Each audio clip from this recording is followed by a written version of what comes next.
시청자 여러분 안녕하십니까? 7월 4일 굿모닝 MBN 시작합니다. 먼저 오늘의 주요 뉴스입니다. 어제 서울의 한낮 기온이 35도까지 치솟는 등 올 여름 들어 가장 무더운 날씨를 보인 가운데 무더위가 밤까지 이어지면서 내륙 곳곳에서 열대야가 나타났습니다. 오늘 오후부터는 전국에 강한 장맛비가 내릴 것으로 보이는데 수도권과 충남, 호남과 제주 등 서쪽 지역은 최대 150mm 이상의 많은 비가 예상됩니다. 후쿠시마 원전 오염수의 안전성을 검증해온 국제원자력기구 IAEA가 오늘 최종 보고서를 일본 측에 전달합니다. 오염수 방류에 문제가 없다는 내용이 담길 전망인데 일본 정부는 올여름 방류 계획에 변화가 없다는 입장을 재차 밝혔습니다. 더불어민주당 전당대회 돈봉투 사건의 핵심 인물로 꼽히는 송영길 전 대표의 전직 보좌관 박모 씨가 구속됐습니다. 송영길 전 대표를 향한 검찰 수사가 속도를 낼 것이란 전망입니다. 미국의 수도 워싱턴 DC에서 휴일 새벽 잇따라 폭발장치 폭발과 화염병 테러가 발생했습니다. 인명피해는 없는 것으로 알려졌고 경찰이 용의자를 뒤쫓고 있습니다. 외교부가 정부 해법을 거부하고 있는 강제징용 피해자와 유족 등 4명에 대한 배상금을 법원에 맡기는 절차를 시작했습니다. 피해자 측은 공탁의 법적 효력을 다투는 소송도 검토하겠다고 반발해 정부와 피해자 간 또 다른 법정 공방이 예상됩니다. 어제 하루는 정말 더웠습니다. 푹푹 찌는 날씨가 밤까지 계속되면서 열대야 때문에 잠을 잘 못 주무신 분들 많으실 텐데요. 다행히 오늘은 전국에 장맛비가 내려 더위가 한풀 꺾일 전망입니다. 오늘 첫 소식은 김태희 기자가 보도합니다. 밤 10시가 넘은 시각, 한강공원에 돗자리를 깔고 앉아 더위를 식히는 시민들이 눈에 띕니다. 친구들이랑 놀 때를 찾다가 왔는데 사실 서울 다른 곳들은 너무 더워서 바람도 불고 하는 한강으로 왔는데 취재진이 온도를 재어보니 30도에 육박하고 습도도 77%로 불쾌지수까지 높았습니다. 일단 날씨가 너무 덥고 일단 수족관에 들어온 것 같아가지고 날씨가 빨리 비가 조금이라도 와야지 조금 그나마 날씨가 풀릴 것 같고. 서울은 지난달 28일에 이어 올해 두 번째로 열대야가 나타나는 등 곳곳이 열대야 현상에 시달렸습니다. 낮 더위에 열기가 식지 않아 밤에도 기온이 25도를 웃돈 겁니다. 한편 어제 서울의 한낮 기온은 올여름 가장 높은 35도를 기록했습니다. 춘천, 대전 등도 30도가 넘어 찜통더위가 이어졌습니다. 이런 더위는 오늘 오후부터 전국에 장맛비가 내리며 한풀 꺾일 전망입니다. 특히 수도권과 충남, 호남과 제주 등 서쪽 지역은 최대 150mm 이상의 장대비가 쏟아질 것으로 예상됩니다. MBN 뉴스 김태희입니다. 일본 후쿠시마 오염수 방류의 마지막 관문으로 여겨지는 국제원자력기구의 최종 보고서가 오늘 일본에 전달됩니다. 이 최종 보고서의 판단에 따라 기시다 총리가 오염수 방류의 최종 시점을 결정할 것으로 보입니다. 장동건 기자입니다. 라파엘 그로시 IAEA 사무총장이 오늘부터 7일까지 나흘 일정으로 일본을 방문합니다. 기시다 일본 총리를 만나 오염수 방류 계획을 평가한 최종 보고서를 전달하고 후쿠시마 원전 현장을 확인할 예정입니다. 해당 보고서에는 오염수 샘플의 방사성 핵종 측정 결과와 알프스 설비의 성능, 해양 방류의 안전성 등을 검증한 내용이 담길 전망입니다. 그동안 IAEA가 일본의 오염수 방류 계획을 타당하다고 평가해온 만큼 이번에도 이견은 없을 것이라는 관측이 우세합니다. 또 다른 관문인 일본 원자력 규제위원회 최종 검사도 무리 없이 완료된 것으로 전해졌습니다. 아사히 신문은 방류 설비에 문제가 없었다며 도쿄전력이 원자력 규제위의 합격증을 받게 될 것이라고 보도했습니다. 방류 시점과 관련해 해수욕철을 피하는 게 좋겠다는 야마구치 나스오 공명당 대표의 발언에 대해 일본 정부는 이번 여름 무렵에 방류한다는 방침에 변동은 없다고 밝혔습니다. 具体的な放出時期は安全性の確保や風評対策の取り組みの状況を政府全体で確認し判断をしていきます。 방류를 위한 두 가지 절차가 곧 마무리 단계에 접어들면서 이제 남은 것은 기시다 총리의 최종 방류 시점에 대한 결정입니다. MBN 뉴스 장동건입니다. 일본의 오염수 방류가 눈앞으로 다가오면서 우리나라에서는 걱정하는 목소리가 많습니다. 특히 분리되지 않고 오염수에 섞여 나오는 이 삼중수소가 어떤 영향을 가져올지 의견이 분분한데요. 이 방류된 오염수가 언제 우리나라 바다에 도착하는지, 삼중수소의 농도는 어느 정도가 될지 장명훈 기자가 자세히 전해드립니다. 일본의 후쿠시마 원전 오염수에는 여러 방사성 물질이 포함되어 있습니다. 세슘과 스트론튬, 플루토늄 등 대부분의 방사성 물질이 다핵종 제거 설비를 거쳐 제거된다고 일본 측은 설명하고 있습니다. 하지만 물의 형태로 존재하는 삼중수소는 화학적으로 분리할 수 없어 물에 희석해 방류하는 수밖에 없습니다. 오염수 방류가 시작되면 쿠로시오 해류를 타고 미국 서쪽까지 번지고 다시 북적도 해류의 영향을 받아 순환하면서 퍼지게 됩니다. 우리 제주 앞바다에서는 2년 뒤 삼중수소가 일시적으로 감지되고 5년 후부터 본격적으로 유입이 시작됩니다. 10년이 지나면 세제곱미터당 0.001 베크렐에 도달할 것으로 예측되는데 국내 해역의 평균 삼중수소 농도는 세제곱미터당 172 베크렐입니다. 방류수 10리터를 마시면 약 62만 베크렐의 삼중수소를 먹게 되는데 총 방사선량이 흉부 엑스레이 한 번을 찍는 수준에 불과하다는 주장도 나옵니다. 삼중수소수의 방사성 독성은 그 양의 비례예요. 근데 지금 그 후쿠시마 오염수를 처리해서 방류하겠다는 방류수 속에 남아있는 삼중수소의 양은 찾을 수가 없을 정도로 낮은 수준이에요. 영향이 미미할 것이라는 게 학계의 중론이지만 대중의 불안감은 여전히 큰 상황이라 당분간 논란은 계속될 것으로 보입니다. MBN 뉴스 장명훈입니다.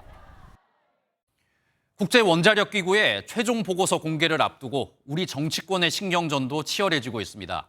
국민의힘은 과거 광우병 괴담을 예로 들며 야당이 괴담에 중독됐다고 비판했고 반면 민주당은 이번 보고서가 일본 맞춤형에 불과하다고 반박했습니다. 이 내용은 정태진 기자입니다. 야당의 후쿠시마 오염수 괴담 선동을 주제로 열린 의원총회, 민경우 대한연대 대표가 강연자로 나섭니다. 민 대표는 이적단체인 조국통일범민족연합 사무처장을 지냈고 과거 광우병 시위를 주도했지만 전향한 인물. 광우병은 이명박 퇴진 탄핵을 위한 순환이었던 거지 않습니까? 저는 후쿠시마도 그럴 거라고 생각합니다. 뭐만 남냐면 윤석열 탄핵 퇴진만 남겠죠.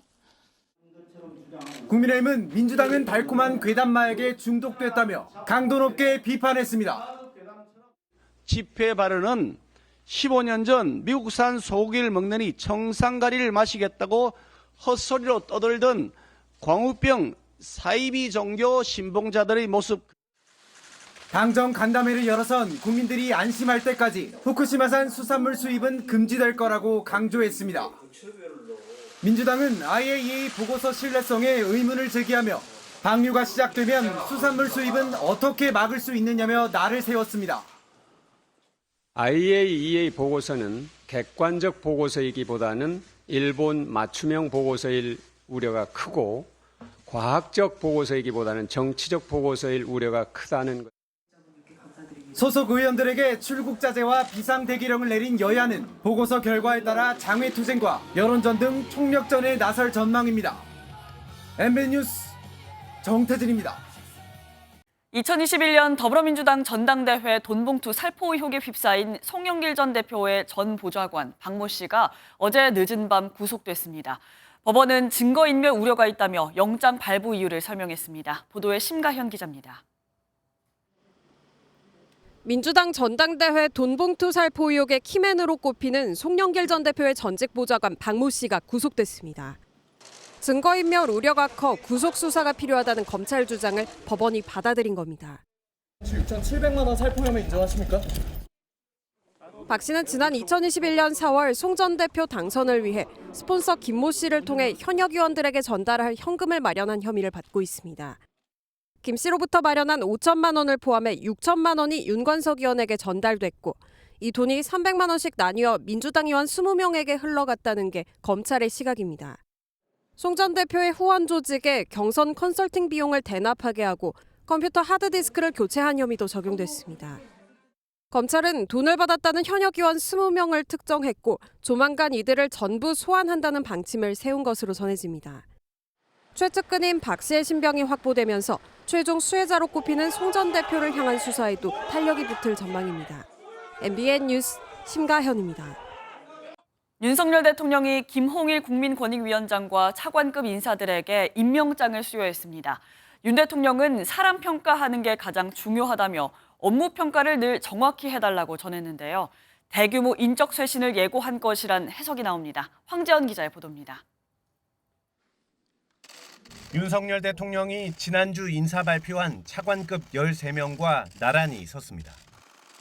화제가 됐던 장미란 문화체육관광부 2차관에게도 임명장을 수여합니다.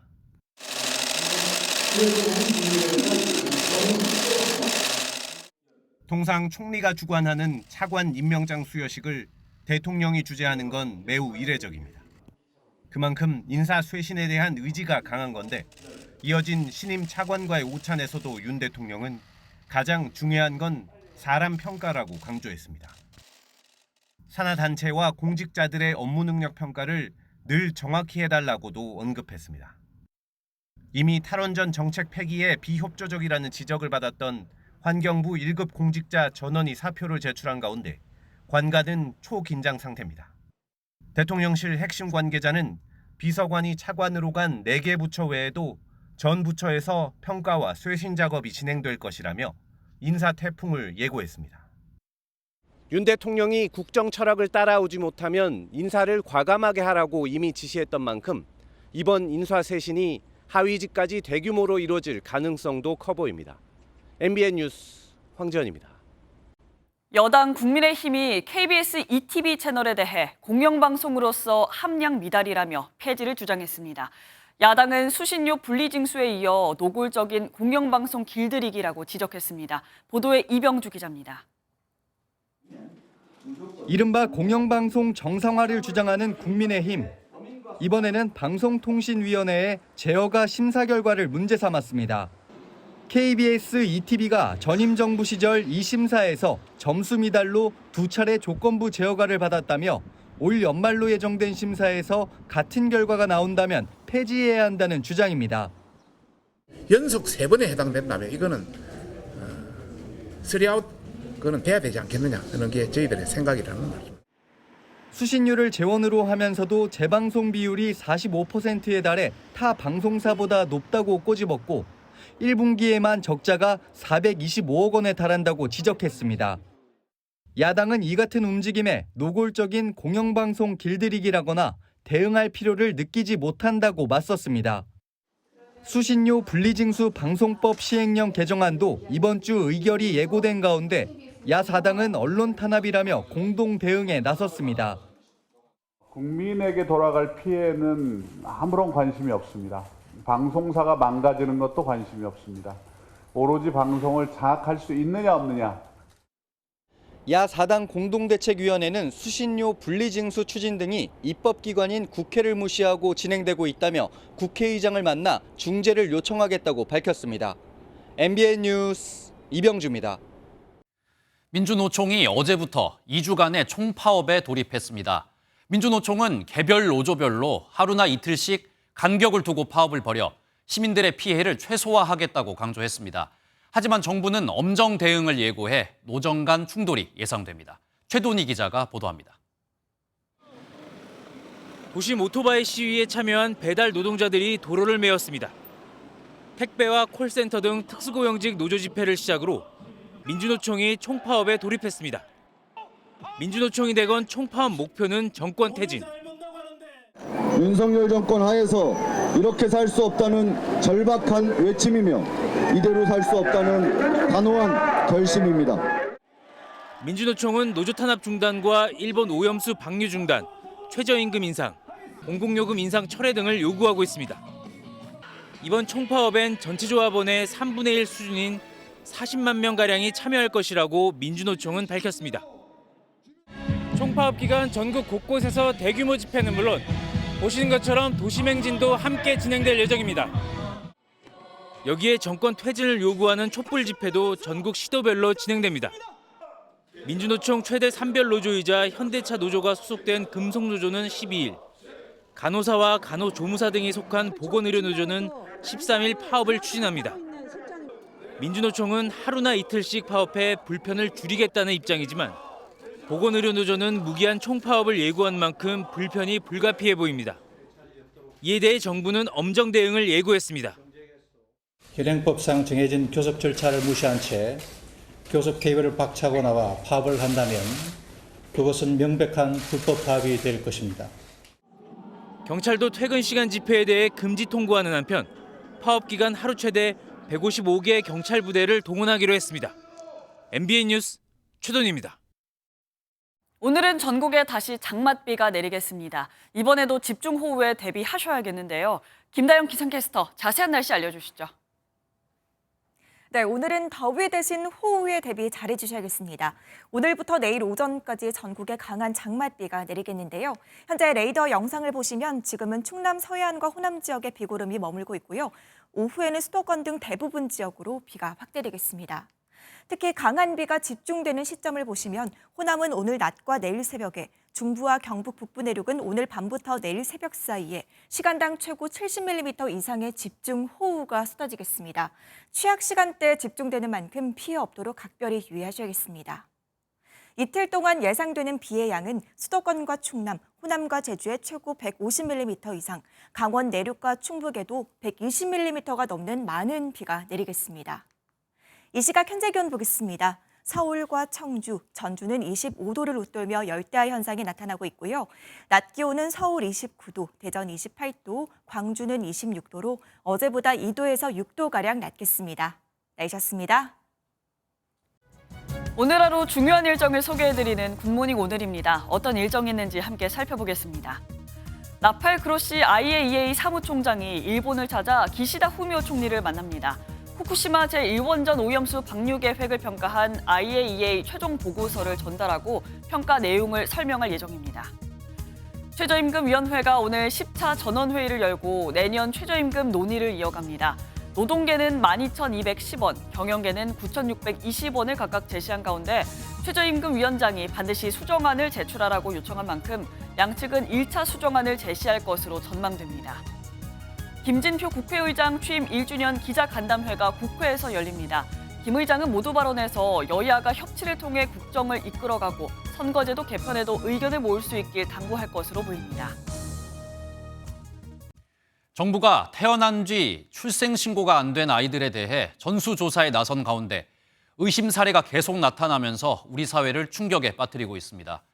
경기도 남양주시에서는 친엄마가 인터넷을 통해 만난 한 부부에게 아이를 넘긴 것으로 전해졌습니다. 아기가 누구에게 갔는지, 지금은 살아있는지 알 수 없는 상황입니다. 장덕진 기자가 보도합니다. 경기 남양주에 사는 한 20대 여성이 20살이던 2015년 4월 아이를 낳았습니다. 이 여성은 경기 시흥시에 있는 한 병원에서 출산했는데 부모도 이 사실을 몰랐습니다. 여성은 아이에게 예방접종만 마치고 출생신고를 하지 않았습니다. 최근 출생 미신고 아동 전수조사에서 아이의 행방이 파악되지 않아 남양주시가 지난달 30일 경찰에 수사를 의뢰했습니다. 현재 아이가 중국돼 있고 안전하게 있는 거 확인하지 못하는 건조도 수사가 다 될 것 같네요. 경찰에 따르면 이 여성은 출산 당시 아이의 친부가 누구인지 모르고 양육할 경제적 능력도 없었습니다. 여성은 인터넷을 통해 접촉한 어떤 부부에게 병원비를 받고 아이를 인계했다고 진술했습니다. 하지만 아이를 넘겨받은 부모가 누구인지 아이의 생존 여부도 알 수 없는 상황입니다. 시험을 통해서 이렇게 연결이 됐다고 해요. 근데 그런 것도 확인을 해봐야 되고 건강보험 상대로 뭐 좀 확인할 게 또 있을 것 같고. 경찰은 아이를 데려간 부부를 찾는 데 수사력을 모으고 있습니다. 경찰은 남양주시 외에도 연천군 1건, 포천시 4건 등 수도권에서 미신고 아동 사건 39건을 조사하고 있습니다. 이 밖에 대구 경북에서 12명, 충북에서 6명의 미신고 아동의 소재를 파악하고 있습니다. 보건복지부가 파악한 출생 미신고 아동은 전국에 2천여 명입니다. 지자체 조사가 계속되는 만큼 추가 피해 사례가 발견될 수 있다는 가능성이 제기됩니다. MBN 뉴스 장덕진입니다. 초등학생에게 열매를 주워달라고 부탁한 뒤 이제 손을 씻으러 가자며 자신의 집으로 유인한 80대 남성이 경찰에 붙잡혔습니다. 정말 다행히도 아이가 따라가지 않으면서 미수에 그쳤는데 이 남성은 비슷한 수법으로 여러 지역에서 아이들을 유인했다는 의심을 받고 있습니다. 김태영 기자가 단독 보도합니다. 한 남성이 아이들을 지켜보다 한 아이에게 손짓합니다. 나무를 가리키자 아이가 담벼락 너머로 이동하고 반대편에서 남성과 대화하는 모습이 보입니다. 잠시 뒤 아이가 교습소 안으로 들어가고 남성은 뒤를 한번 돌아보고 사라집니다. 지난달 27일 서울 중랑구의 한 초등학교 앞에서 80대 남성이 자신의 집으로 아이를 유인하려다 미수에 그친 장면입니다. 남성은 담장 뒤에 떨어진 열매를 주워달라고 요구한 뒤 아이에게 자신의 집으로 손을 씻으러 가자고 유인한 것으로 전해졌습니다. 손이 좀 묻어가지고 학교 씻으려 했는데 옆에 세면대 있는데 굳이 자기 집에서 씻으려 했다가지고. 아이가 따라가지 않으면서 미수에 그쳤고 이후 부모가 경찰에 신고했습니다. 그런데 사건 전날에도 다른 초등생을 상대로 같은 수법으로 유인했다는 증언과 함께 다른 초등학교 인근에서 비슷한 일이 있었다며 학부모들에게 조심하라는 문자 메시지가 돌았습니다. 실제로 전날 초등학교 인근을 배회하는 남성의 모습이 CCTV에 포착됐습니다. 서울 중랑경찰서는 남성의 신원을 파악해 미성년자 유인 미수 혐의로 입건 전 조사 예정입니다. 미수로 그쳤지만 미성년자 약취 또는 유인은 10년 이하의 징역에 해당하는 중범죄입니다. 경찰은 법률 검토와 함께 취재진이 입수한 문자 메시지 등을 토대로 남성이 상습적으로 아이들을 유인했는지 수사할 계획입니다. 학교 측도 학생 대상 안전 지도와 인근 순찰을 강화하겠다고 밝혔습니다. MBN 뉴스 김태형입니다.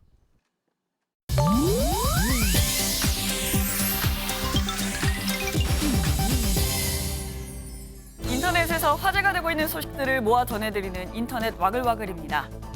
골프채 판매업체로부터 골프채를 받은 혐의로 수사를 받은 배우 손숙 씨가 검찰에서 기소유예 처분을 받았습니다. 혐의가 인정되지만 검사가 여러 정황을 고려해 피의자를 재판에 넘기지 않은 건데요.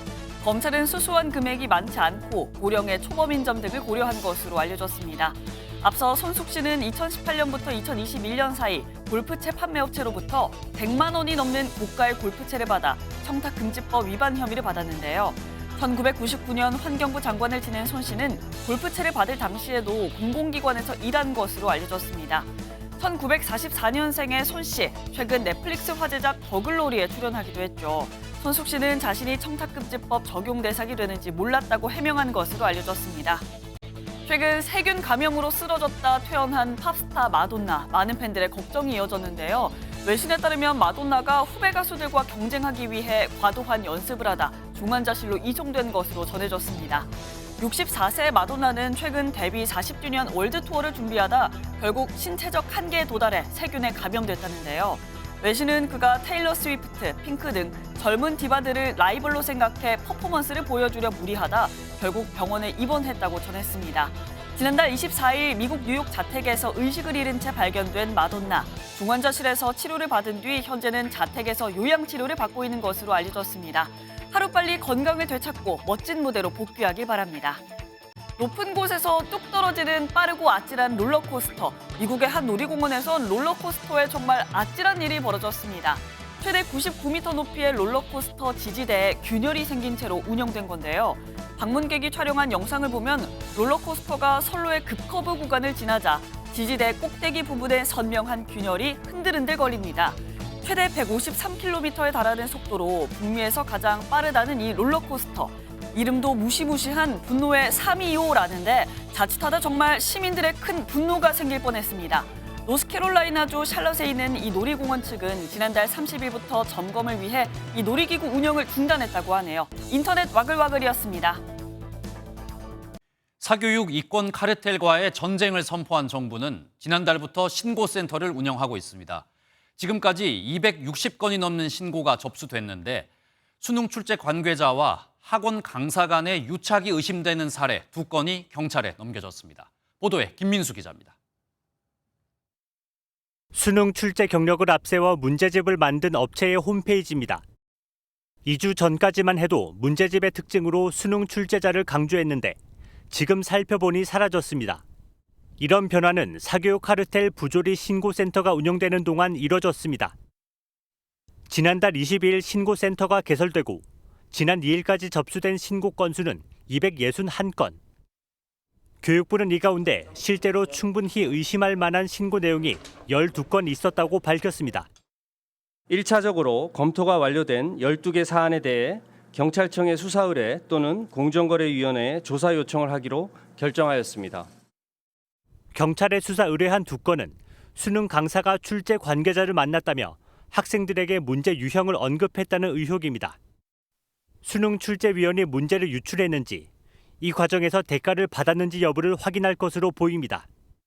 문제가 유출됐다면은 수뢰가 될 수도 있고, 또 그 과정에서 공무상 비밀 누설이나 또는 그 시험 출제의 그 업무가 방해됐을 수도 있고 여러 가지 유형들은 있다고 생각합니다. 공정위에는 교재 집필에 수능 출제진이 참여했다고 홍보하거나 수강생들의 입시 실적을 부풀리는 등 10건에 대한 조사를 의뢰했습니다. 정부는 이번 기회에 사익만을 추구하는 일부 입시학원과 교재 출판사에 위법하고 부당한 행태에 단호히 대처하겠다고 강조했습니다. MBN 뉴스 김민수입니다. 일제 강제징용 피해자 가운데 4명은 지금까지 우리 정부가 내놓은 제3자 변제 방안을 거부하고 있습니다. 설득에 실패한 외교부는 4명에 대한 배상금을 법원에 맡겨놓기로 결정했는데요. 배상 절차를 사실상 마무리하려는 정부의 움직임에 피해자 측은 기습 공탁이라며 법적 대응을 예고했습니다. 이 소식은 안병수 기자입니다. 2018년 대법원 확정 판결을 받은 일본제철 피해자인 이춘식 할아버지와 미쓰비시 근로정신대 피해자인 양금덕 할머니. 이들 피해 생존자 2명을 포함한 4명은 정부의 제3자 변제, 배상금 지급 방식에 반대해 왔습니다. 미쓰비시를 비롯한 일본 피고 기업의 사과와 배상이 빠졌다는 이유에서입니다. 반면 나머지 11명은 정부안에 따라 행정안전부 산하 재단에게 판결금을 수령했습니다. 외교부는 배상금을 수령하지 않은 이들에 대해 공탁 절차를 개시했다고 밝혔습니다. 외교부 당국자는 피해자의 의사결정에 도움이 될 것이란 판단이 있었다며 공탁 수령 기한이 없는 만큼 진정성 있게 설득해 나가겠다고 말했습니다. 판결금 지연 이자가 계속 늘어나는 현실적 문제 등이 영향을 미쳤다는 분석도 나옵니다. 수령을 거부한 피해자 측은 정부의 공탁이 위법하다며 무효 소송을 검토하겠다는 입장을 내놨습니다. 현행법상 제3자도 채무를 변제할 수 있지만 당사자가 원치 않을 때는 불가능해 양측의 법적 공방은 예고돼 왔습니다. 법률적으로도 위법하고 또 정치적으로도 부당하며 피해자들이 거기에 대해서 명백한 반대 의사를. 한편 일제강제동원 시민 모임 등 80여 개 단체는 수령을 거부한 피해자들을 위해 시민 모금 운동을 시작했습니다. MBN 뉴스 안병수입니다.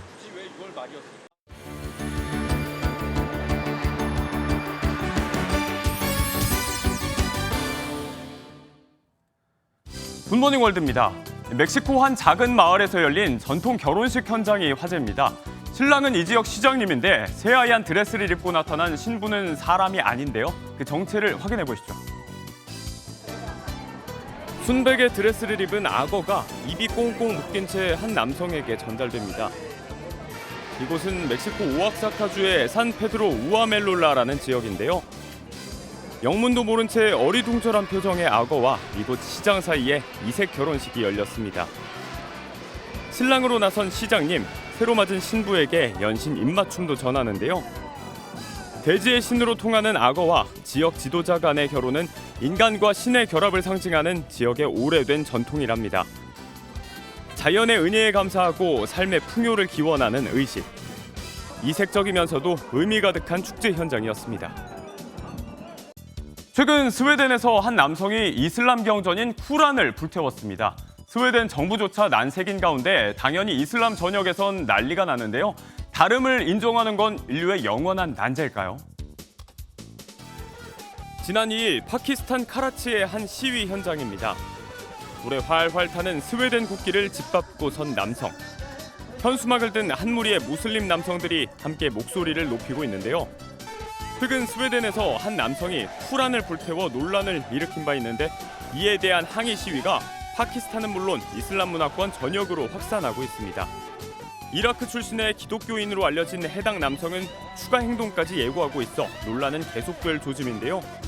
인종과 종교를 넘어 서로 포용할 수 있는 순간이 오길 바랍니다. 나라 간 우호 증진을 위해 각국을 상징하는 동물을 선물하는 일이 종종 있죠. 좋은 마음으로 보낸 동물들이 현지에서 학대받는 일 역시 안타깝지만 벌어지곤 합니다. 스리랑카와 태국 사이의 일입니다. 느릿느릿 걸어가는 코끼리, 힘없는 걸음걸이, 자세히 보니 온몸이 성한 곳이 없습니다. 치료를 위해 고국으로 돌아가는 여정의 시작입니다. 30살 코끼리 삭수린, 지난 2001년 태국 정부가 스리랑카에 선물한 바 있는데요. 스리랑카의 한 사원에서 관리해왔는데 벌목에 동원하는가 하면 오랜 기간 부상을 방치하는 등 학대 논란이 있었고 결국 이번에 태국으로 돌아가게 됐습니다. 고향인 태국 치앙마이에 무사히 도착하는 순간 사람들도 박수로 코끼리를 맞아주는데요. 상처 입은 몸과 마음을 추스르고 하루빨리 건강을 되찾길 바랍니다. 굿모닝 월드였습니다.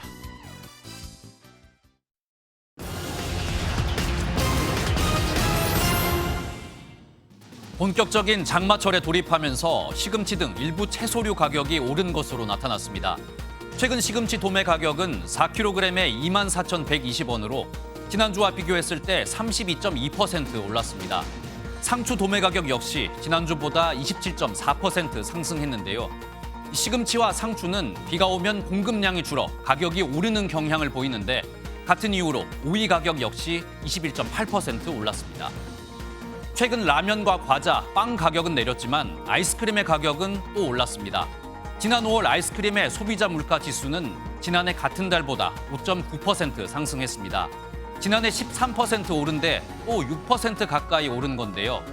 라면과 제빵업체가 정부의 물가 안정 정책에 가격을 내린 것과는 대조적인 모습을 보였습니다. 코로나19 종료 후 온라인 여행과 교통 서비스 구매액이 처음으로 2조 원대를 넘어섰습니다. 지난 5월 온라인 쇼핑 거래액은 19조 2천억 원으로 지난해 같은 달보다 8.7% 증가한 역대 최고치를 기록했습니다. 여행과 교통 서비스 거래액이 40%나 늘어 처음 2조 원을 넘어섰고 커피 같은 간단한 선물로 활용되는 이 쿠폰 서비스 역시 37%나 늘었습니다. 굿모닝 경제였습니다. 오세훈 서울시장이 버스 요금을 300원 인상할 방침이라고 밝혔습니다. 지금의 구조로는 적자를 더 이상 버티기 어렵다는 건데요. 지하철 요금 인상안에 대해서도 정부, 코레일 등과 논의해 나간다는 계획입니다. 노태현 기자입니다. 오세훈 서울시장이 취임 1주년 기자간담회에서 올 하반기 예고했던 대로 서울버스 요금을 300원 인상할 거라고 밝혔습니다. 대중교통요금 인상을 안 하려면 정부 지원이 필요하지만 정부가 난색을 표하면서 더 이상 유지가 힘들다는 입장입니다.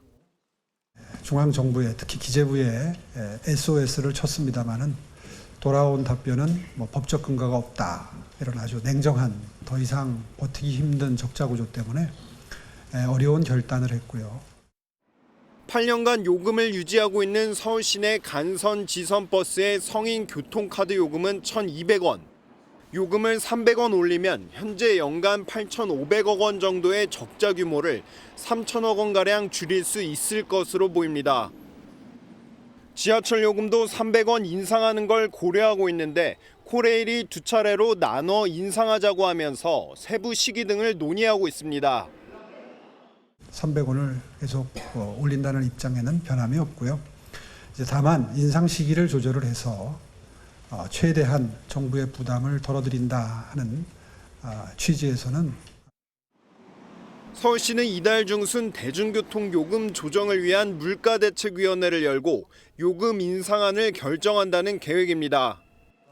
요금 인상안이 확정되면 이르면 오는 8월 말부터 적용될 전망입니다. MBN 뉴스 노태현입니다. 지난해 말 정부가 태양광 등 전력기금 일부 표본을 점검했는데 부정 사용이 드러나 추가 조사를 진행했습니다. 그랬더니 법을 위반하고 부정하게 집행된 부당 행위가 대거 드러났습니다. 1, 2차 조사 합해서 모두 8천억 원이 넘는 국민 혈세가 줄줄 새나갔습니다. 권용범 기자의 보도입니다. 곤충 한 마리 보이지 않는 곤충 사육사와 취사용품만 놓인 축사. 버섯 없이 나무만 세워놓은 버섯 재배사.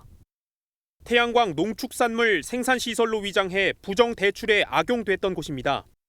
이처럼 태양광 등 신재생에너지 부분을 비롯한 전력기금 2차 점검 결과 5,824억 원의 부정 사용이 적발됐고 1차 때와 합하면 모두 8,440억 원에 달합니다. 대출을 받을 때는 부풀린 세금 계산대가 활용이 되고 세금을 낼 때는 축소된 형태의 세금 계산대가 활용되기 때문에 굉장히 악질적인 사례가 되겠습니다. 발전소 주변 지역 지원 보조금과 관련해서도 5년간 총 1,791건에서 574억 원의 부당 행위가 드러났습니다. 지자체 보조금으로 땅을 매입한 뒤 승인 없이 매각하거나 보조금 허위 정산, 쪼개기 수의 계약 등의 수법이었습니다.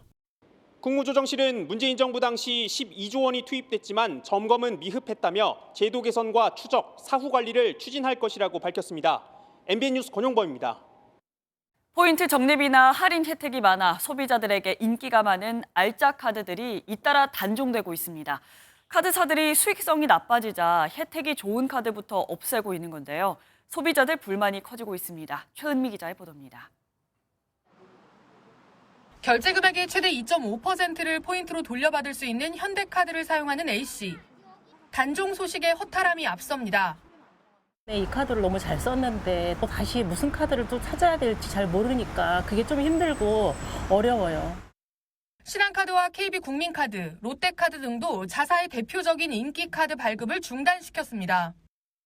상위 8개 카드사가 신규 발급을 중단한 카드는 올 상반기에만 159개로 지난해 통틀어 단종된 카드 개수보다 많습니다. 금리 인상으로 조달 비용은 오르는 데다 연체율까지 높아지며 수익성이 악화하자 소비자 혜택부터 줄인 겁니다. 소비자 반발도 커지고 있습니다. 신한카드는 이미 단종시킨 카드의 혜택까지 줄이려다 역풍을 맞았습니다. 일부 소비자가 혜택을 극대화하기 위해 사용하던 분할 결제 방식을 제한한다고 공지했다. 금감원으로 소비자 민원이 쏟아지자 일주일 만에 백지화했습니다. 제휴사들이랑 좀 논의를 하다 보니 조금 더 상황을 좀 지켜보자. 이런 쪽으로 감정 고려 이런 식으로 결론이 나온 거죠. 각종 혜택을 내세워 경쟁적으로 카드 고객을 늘려왔던 카드사들이 막상 수익성이 나빠지자 슬그머니 혜택을 줄이면서 소비자의 불만도 커지고 있습니다. MBN 뉴스 최은미입니다. 행정안전부가 연체율 급등으로 부실 우려가 커진 새마을금고 100곳에 대해 금융감독원, 예금보험공사 등과 함께 특별점검에 나서기로 했습니다. 행안부의 새마을금고 연체율 감축 특별대책에 따르면 행안부는 오는 10일부터 5주 동안 전국 새마을금고 1,294곳 가운데 연체율이 높은 30곳을 특별검사하고 70곳은 특별점검에 나설 방침입니다. 새마을금고의 올해 1분기 전체 대출 연체율은 5.34%로 같은 기간 상호금융 전체 연체율의 2배를 넘는 수준입니다. 미국 현지 시각으로 독립기념일을 하루 앞둔 상황에서 수도 워싱턴 DC에 잇따라 폭발이 일어나고 있습니다. 새벽이라 다행히 인명피해는 발생하지 않았는데 경찰은 용의자를 뒤쫓고 있습니다. 워싱턴에서 최종락 특파원입니다.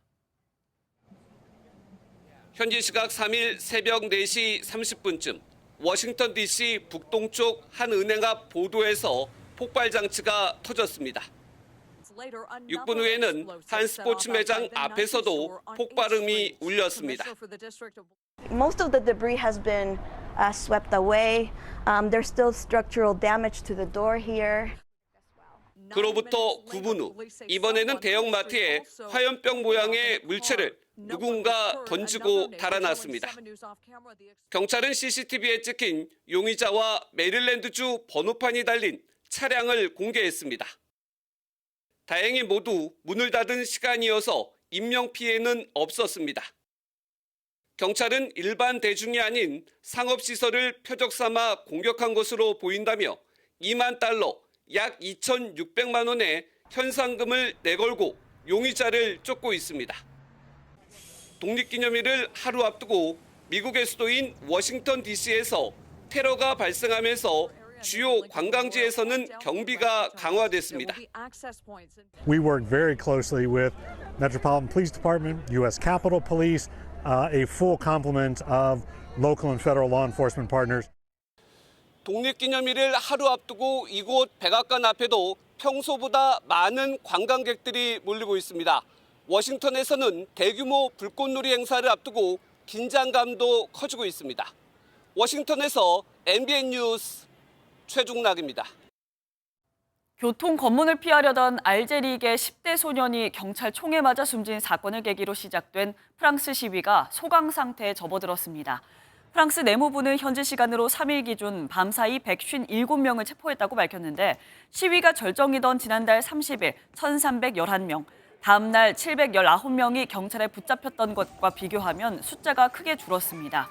지금까지 3,000명 넘게 체포됐는데 30%가 평균 연령 17살 소년들로 마크롱 대통령은 독일 국빈 방문 일정을 미루고 피해 지역 자치단체장과 면담을 통해 대책을 마련하기로 했습니다. 콜린 벨 감독이 이끄는 여자 축구대표팀이 오는 25일 월드컵 첫 경기를 앞두고 뜨거운 여름을 보내고 있습니다. 특히 여자 축구의 간판 지소연 선수는 남다른 각오로 이번 월드컵을 준비하고 있다는데요. 최용규 기자가 만나고 왔습니다. 뜨거운 햇살이 내리쬐는 파주 축구 국가대표 훈련장에서 여자 축구대표팀 선수들이 힘차게 파이팅을 외치며 훈련을 시작합니다. 가벼운 러닝에 이어 공 뺏기로 훈련 강도가 올라가자 금세 땀방울이 흐르고 물을 찾을 수밖에 없습니다. 섭씨 34도까지 올라가는 폭염 속에서도 대표팀은 3주 앞으로 다가온 콜롬비아와의 첫 경기를 위해 강도 높은 훈련을 실시했습니다. 3주째 이어진 고강도 훈련은 10년 가까이 유럽에서 뛴 지소연도 혀를 내두를 정도입니다. 힘들죠. 이런 힘든 훈련 과정들을 이겨내야 가서는 월드컵에서는 더 힘들거든요. 황금기를 이끈 지소연과 황금세대도 어느덧 30대. 이번 월드컵이 함께 뛰는 마지막 무대일 수도 있는 만큼 더위보다 더 뜨거운 간절함으로 똘똘 뭉쳤습니다. 황금 세대의 이제 마지막이 될 수 있는 월드컵이 될 수도 있기 때문에 많은 기대가 되고 빨리 호주에 가고 싶은 마음이 큽니다. 최종 명단 23명을 곧 확정할 대표팀은 토요일 IT와 마지막 평가전을 치르고 오는 10일 사상 첫 8강을 향해 결전지 호주로 떠납니다. MBN 뉴스 최영규입니다. 오늘은 더위 대신 호우에 대비 잘해주셔야겠습니다. 오늘부터 내일 오전까지 전국에 강한 장맛비가 내리겠는데요. 현재 레이더 영상을 보시면 지금은 충남 서해안과 호남 지역에 비구름이 머물고 있고요. 오후에는 수도권 등 대부분 지역으로 비가 확대되겠습니다. 특히 강한 비가 집중되는 시점을 보시면 호남은 오늘 낮과 내일 새벽에, 중부와 경북 북부 내륙은 오늘 밤부터 내일 새벽 사이에 시간당 최고 70mm 이상의 집중 호우가 쏟아지겠습니다. 취약 시간대에 집중되는 만큼 피해 없도록 각별히 유의하셔야겠습니다. 이틀 동안 예상되는 비의 양은 수도권과 충남, 호남과 제주에 최고 150mm 이상, 강원 내륙과 충북에도 120mm가 넘는 많은 비가 내리겠습니다. 오늘 종일 하늘빛이 흐리겠고 비가 오는 동안 돌풍이 불고 천둥 번개가 치는 곳이 있겠습니다. 이 시각 현재 기온 보겠습니다. 서울 26.1도, 전주는 25.6도 등 서쪽 지역은 대부분 25도를 웃돌며 열대야 현상이 나타나고 있고요. 낮 기온은 서울 29도, 대전 28도, 광주는 26도로 어제보다 2도에서 6도가량 낮겠습니다. 내일 비가 그친 뒤 다시 더워지겠고요. 주 후반에는 남부와 제주를 중심으로 또 장맛비가 내리겠습니다. 날씨였습니다. 화요일 아침 굿모닝 MBN 마칩니다. 함께해 주신 여러분 고맙습니다.